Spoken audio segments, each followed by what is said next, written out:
to talking about how. All right.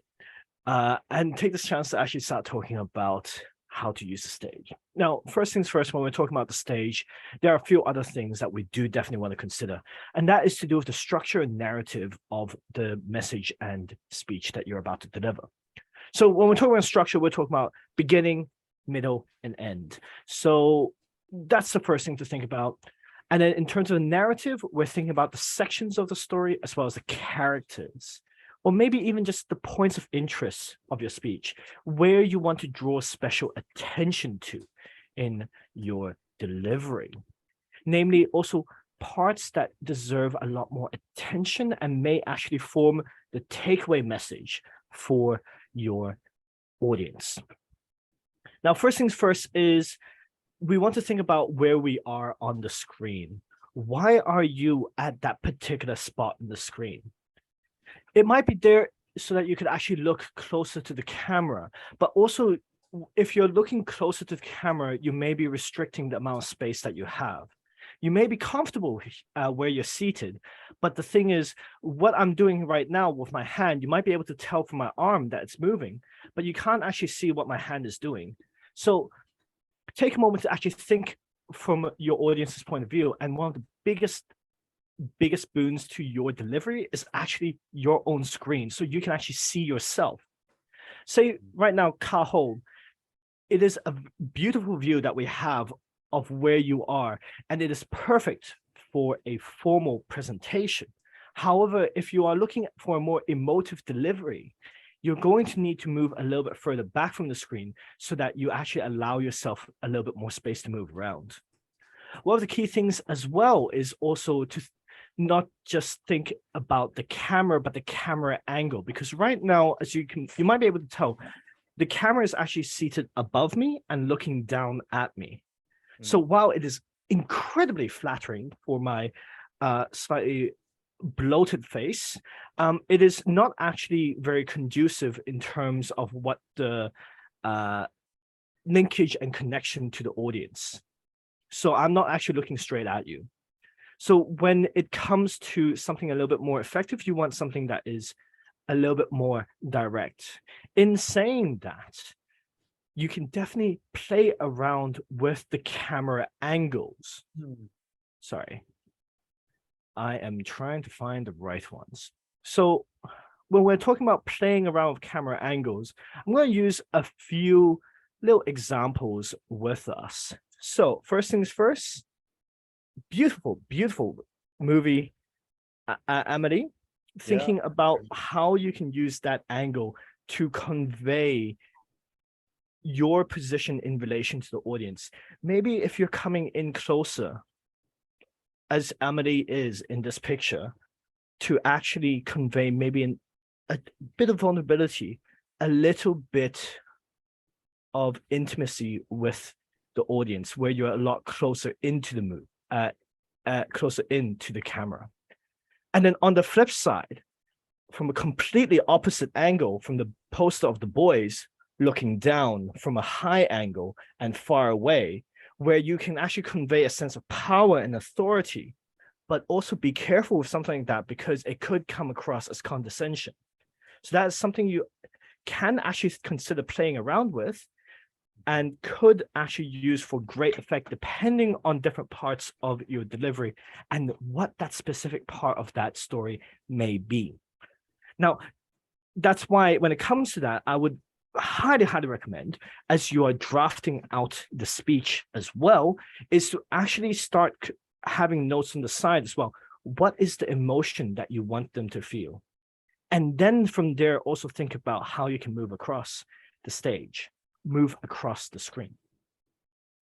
One thing I have seen that is to great effect, and this is something I heard are a little speech writing technique, a speech writing trick that I've heard champion speakers try to do, is that when they are writing their speech, they actually left a line, center a line, and right align that part of the speech, so that they, as they are actually remembering and rote learning their speech, they actually remember which section it is. Do they come in closer or actually move away? They actually physically write those kind of notes into their speech.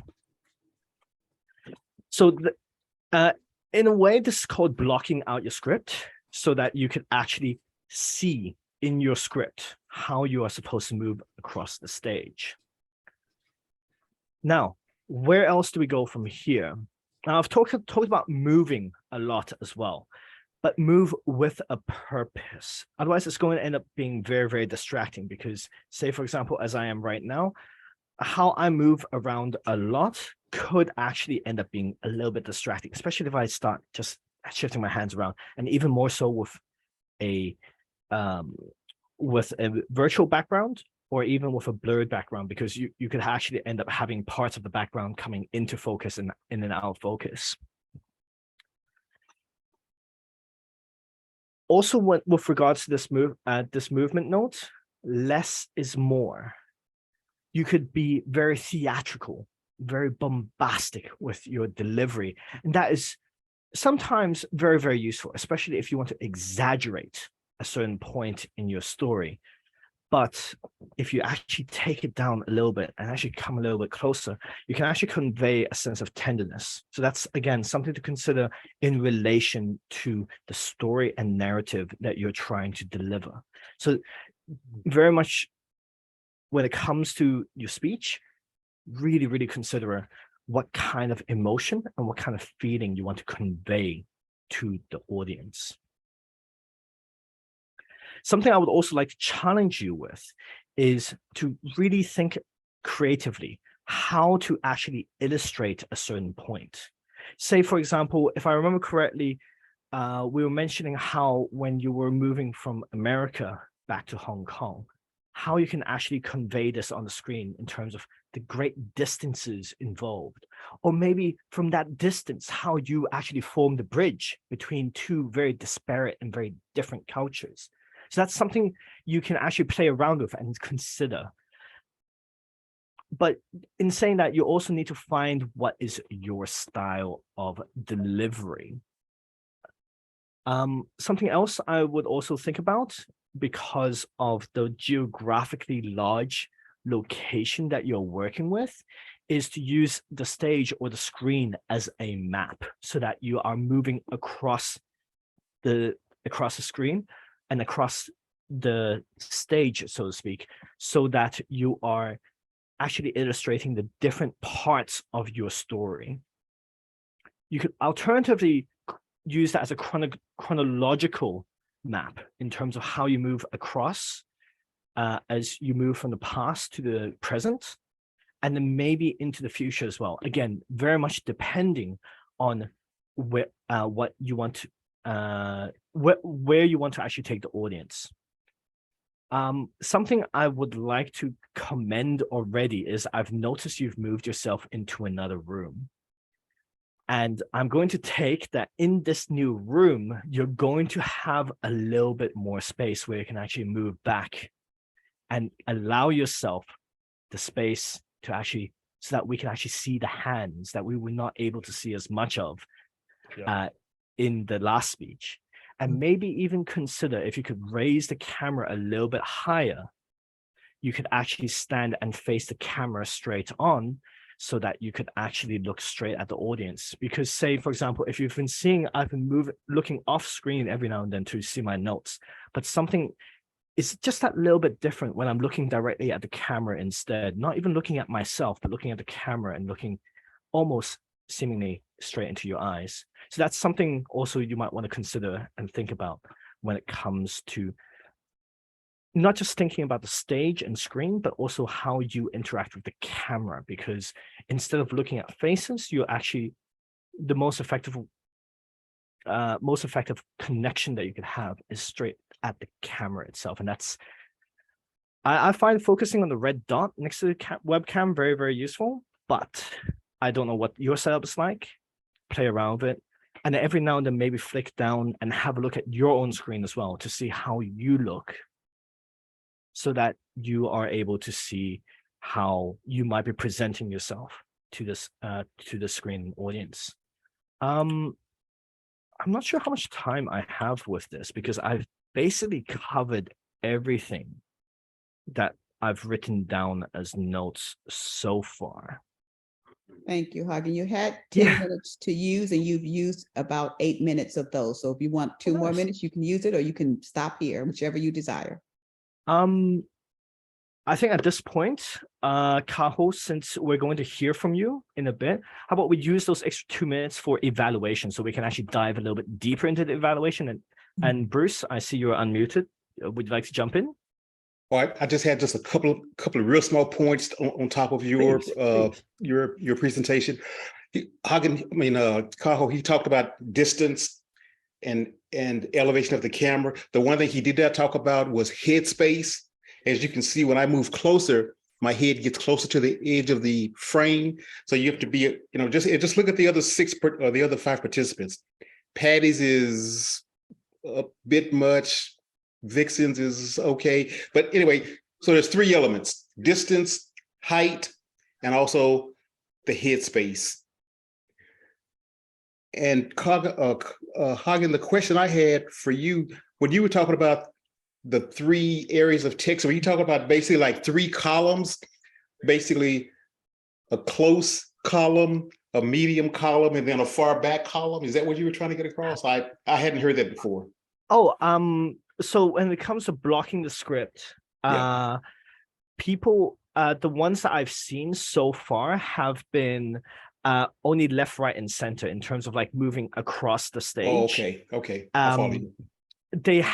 I have heard of scripting where they change the size of the words on the script to denote if they're moving forward and backwards, and emboldening it for extra gravitas, double spacing or triple spacing to actually slow down, so you can actually see the words on the screen being longer, so that you are adding very obvious pauses.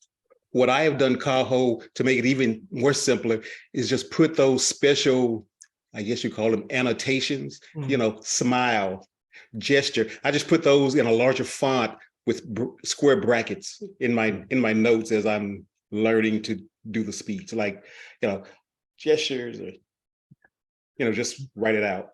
Whatever works best for you. But like as many notes as possible, and then from once you've got that practice down, then only cut back on it as necessary, so that it becomes a little bit more natural. But whatever the case, like add as much as you can so that you have as much material to work from. That's all I had.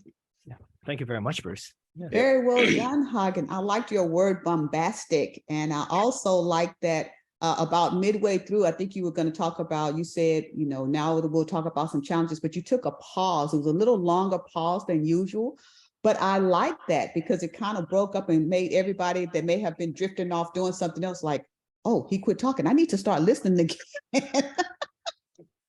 And so, the power of a pause is just amazing. And so I just wanted to compliment you on that.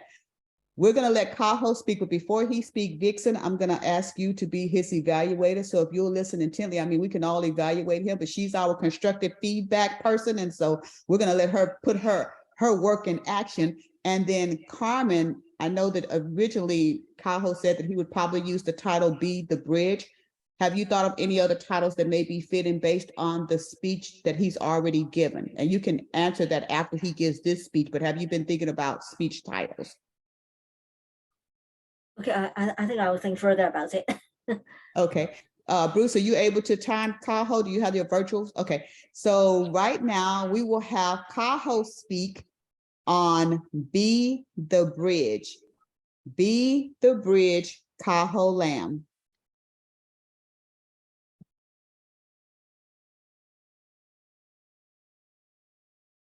Good evening, fellow Toastmasters. As Patty has mentioned, my name, Kaho Lamb. It's a very unique name because it's not a common name that you hear in the US. And even in Hong Kong, a lot of people have an English name that they use for work, but I've decided to use my Chinese name to present myself to the public. And this is something that I'm very proud of, to have this as something that is a unique part of who I am as a person. But it wasn't always like this. Back in when the US, when I used to live there, growing up there, I also grew up with this name Kaho. And as a little Asian boy growing up in a mostly predominantly Hispanic and white community in Florida, I was picked, you know how kids are, they would pick on you or bully you because you were different. And I had because not only was I Asian in a predominantly Hispanic white community, I also kept my unique name. And I remember the times when, kids, they didn't know any better, but they heard my name and they would all say, "Oh, your name, it rhymes with taco. Can we call you Taco instead?" Or and this isn't the teacher's fault, but because they're unfamiliar with how to pronounce my name, they would mispronounce it and call me Keho instead of Kaho, which is completely understandable because it's such a unique and different name. That's not something that you hear every day. And as a little Asian boy growing up in this environment, all I wanted to do was fit in. And one of the coping mechanisms that I had with fitting in was to kind of just roll the punches.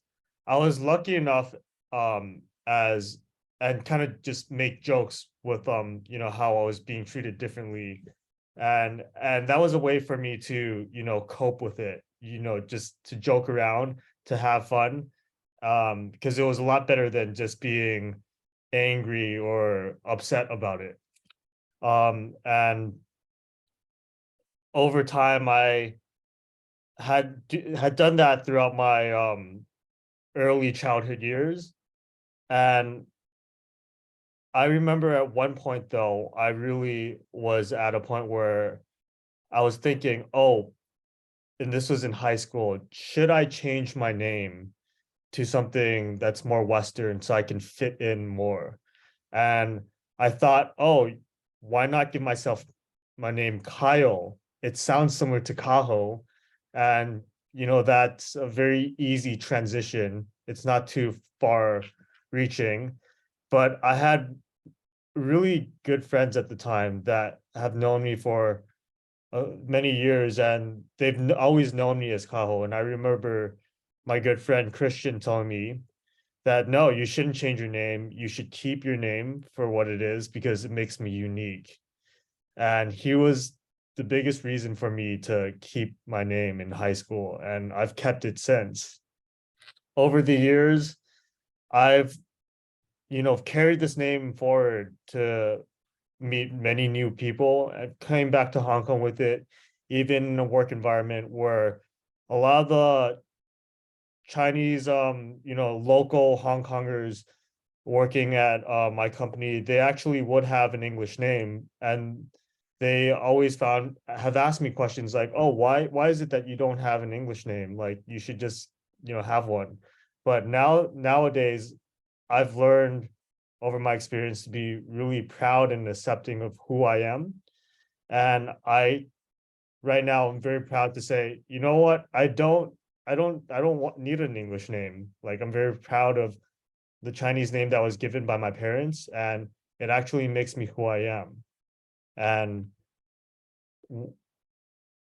this process, this journey wasn't easy. It took a long time to kind of reflect and assess like what I care about, and also just to accept who I am as a person. But it's through this that I've become who I am. So back to you, Toastmaster of the evening.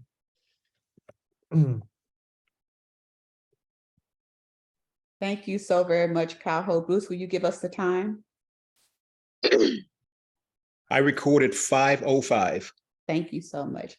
We will now have Vixen go ahead and give an evaluation of the speech that Kaho just presented. Okay, first, I wanted to ask Kaho a question. How Yeah. did you feel when you first started giving that speech?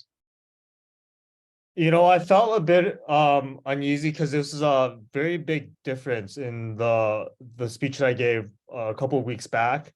I really thought about like some of the issues that I had before with the first take of it, and it just felt very messy the first time because I kind of talked about my life journey, but I didn't really have a concrete thread that kind of tied everything together. So I thought pretty recently actually that why don't I use my name as an anchor to kind of like, you know, connect all these stories like throughout my life and kind of show how I've evolved and how, you know, I like, you know, how I've come to accept my name. And so to answer your question in a short way, I feel like I can still have a lot to prepare for because this is pretty much like a new speech that I'm giving. Yeah. Okay, yeah, I wanted to get your take on how you thought you did. Because for me, it started off really rocky, like you wasn't quite sure where you were going. You had a lot of So to me, I'm like, Yeah.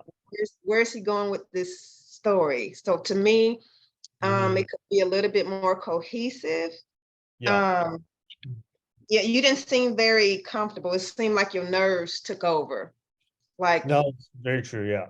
Yeah. yeah, it seemed like your nerves took over. I couldn't see your hands, so I could see like you were moving, like some of the comments that Hagen gave. So you were like really close, so I couldn't really see you. I couldn't see your hands. The one time that you smiled to me that you seemed comfortable when you said Cajo rhymes with taco. Oh yeah. But I was like, you're talking about fitting in. I'm like, fitting in how? I wasn't making the connection. Like Yeah. you was fitting in, like where are you trying to fit in? And then toward the middle part of the end, you said you wanted to fit in with your name.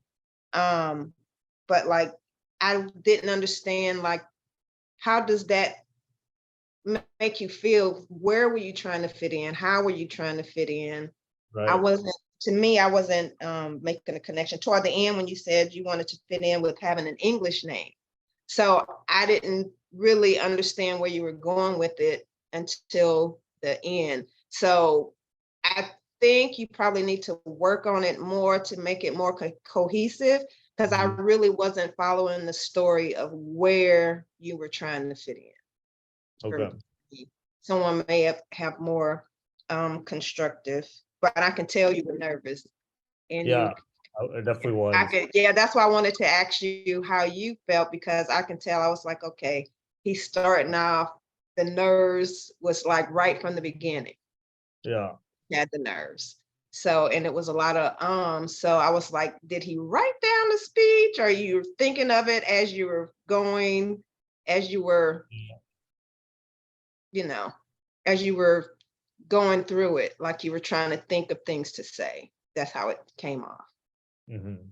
Thank you very much, Vixen. Very, very well done. Very well done. It is 7:31, so I'm going to ask if you all can stay for 10 more minutes if possible. I don't think that's unreasonable because I would like to get a little bit more feedback.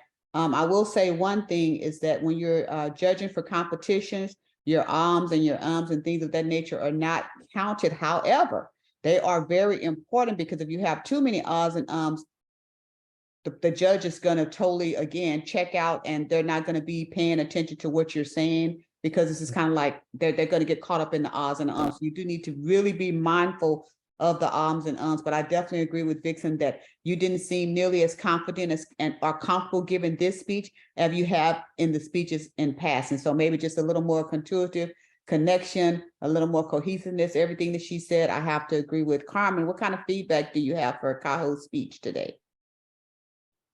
Thanks, Patty. You're welcome. I think for Cajo's speech, which is quite different from that which Carl did previously, actually, I think for the contents, you have shared with us more of your personal experience, how you try to fit in the United States, and I think I could understand the reason why Vixen find difficult to understand the issue of having English name. But if you know the history of Hong Kong, you will understand that for the time when we grew up, actually the majority of us will have an English name for the sake of easily say fit in the Western group, because it would be will be easier to say say for example get into better schools or better jobs, because most of the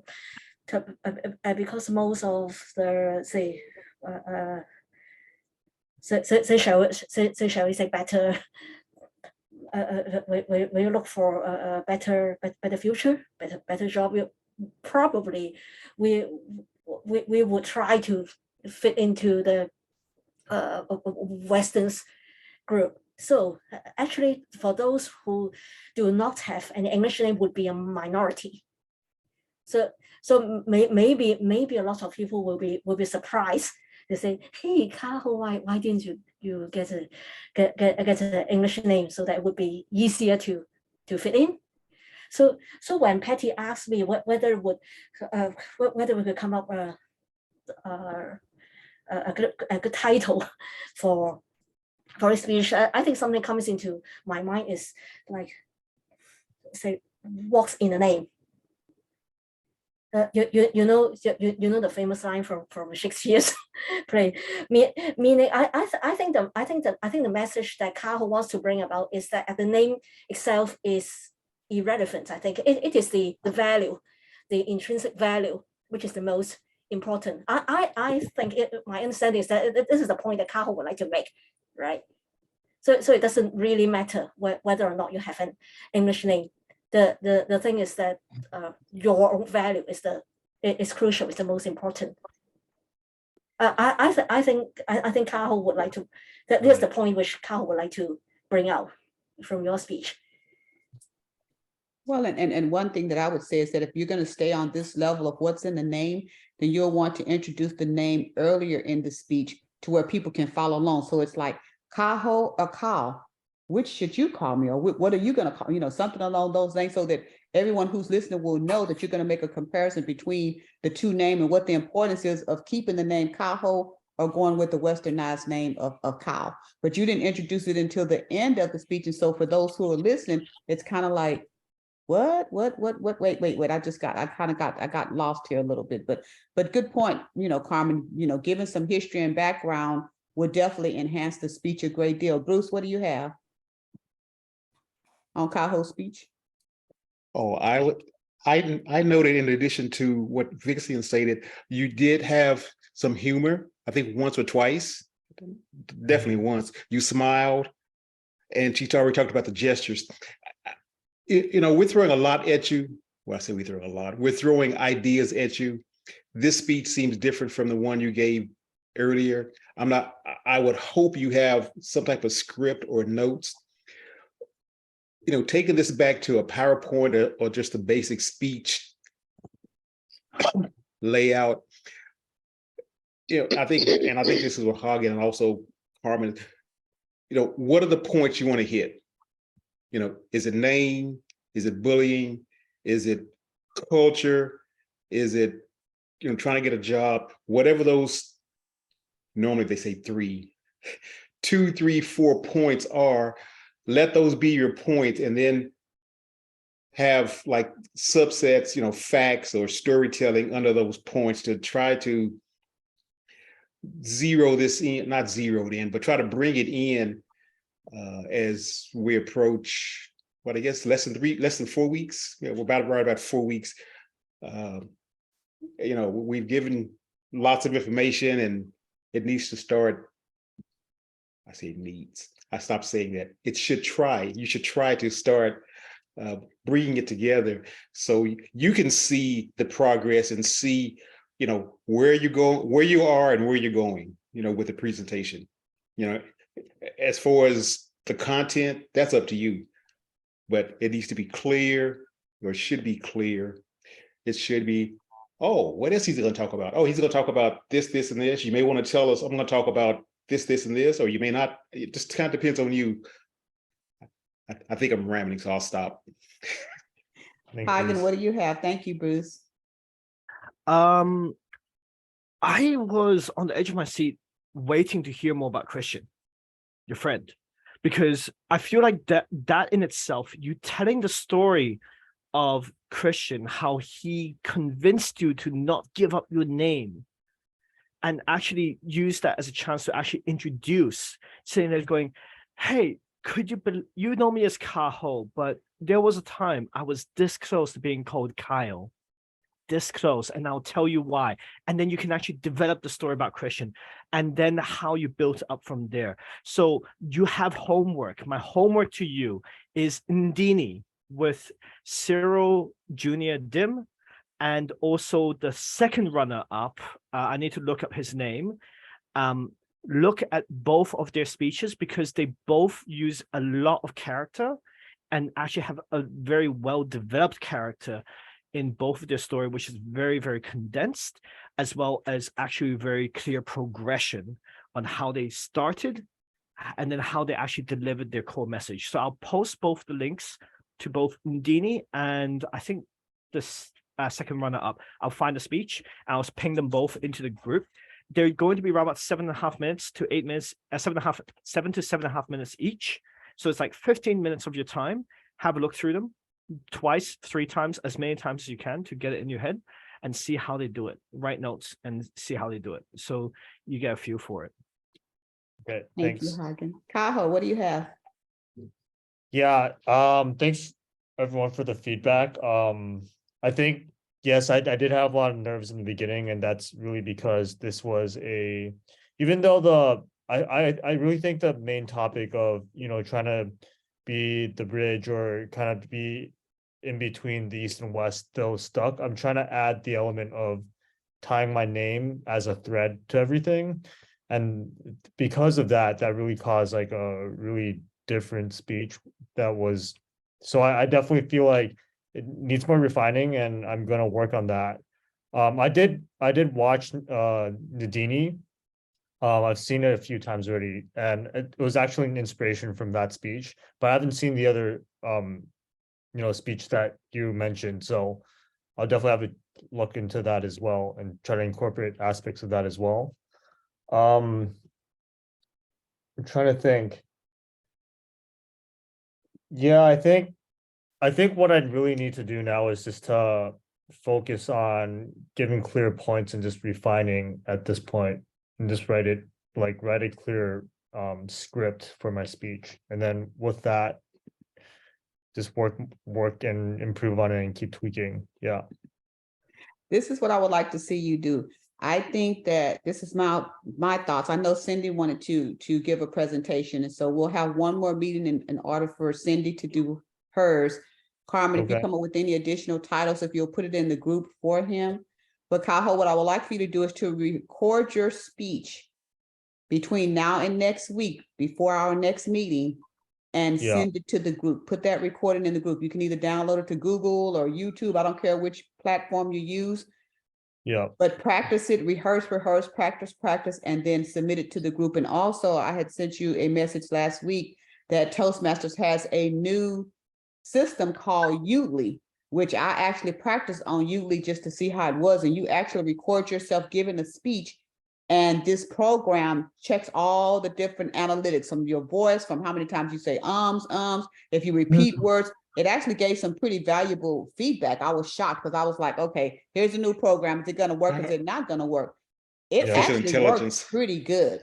So I Okay. would say by using those two things, I think that will give you some, we'll be able to give you some personal feedback from all of us. But then by Right. using that tool, you'll get a different set of feedback based on body movement, language, all of those additional things. And so do that. What is next? Let me see before I say what is next Monday? I'm trying to pull my calendar up. Next Monday is the 26th. That's the day after Christmas. So I can tell you that we're probably not going to meet the day after Christmas. We'll probably be full on who knows what and when. And the following is the day after New Year's. And so I would say we don't meet again until January the 9th. That will be right before the 15th. So that literally gives you like 2 weeks to work on. On the 9th, we'll listen to Cindy give her presentation and then call it good on that because the speech contest is on January the 15th. So is everybody okay with that plan? Yes, yes. Kaho, will you be able to do those 2 things that I suggested? Yeah, I will do it. Yeah. Okay, okay, well, good deal. What's the name of that program? Udly. Is that what you're talking about? What I'm making? How do I spell it? I just put it in the chat box. Oh, nice. Awesome. Thanks. You're Udly. welcome. And I'll send you the link. It's a new thing that they just developed maybe like a week or 2 ago. And it was pretty fun. I just enjoyed doing it. I practiced this, answering my own tabletop question to see how the program would work. And I sent Bruce the feedback. I'm waiting for him to say, hey, yeah, that was pretty cool. I pretended he was my coach. In my to-do list. I know, honey, I know. I'm just messing with you. Well, Hey. we've gone well over time. And so thank you all for joining us. I really appreciate it. I'll put that Udly information into the Motivating Others chat also, just because I think it's a great tool to use. I put it in the main group maybe a week or 2 when it first came out, but I'll put it in this group as well so you all can see it. So have a good rest of your day. Thank you for joining us. Good evening, Kaho. You got work to do, but I still have confidence you can do this. So let's make it All right. happen. You got this, Tahoe. You Stay, got yes, this. yes, I was gonna say, stay encouraged. It's a lot. It's solo work.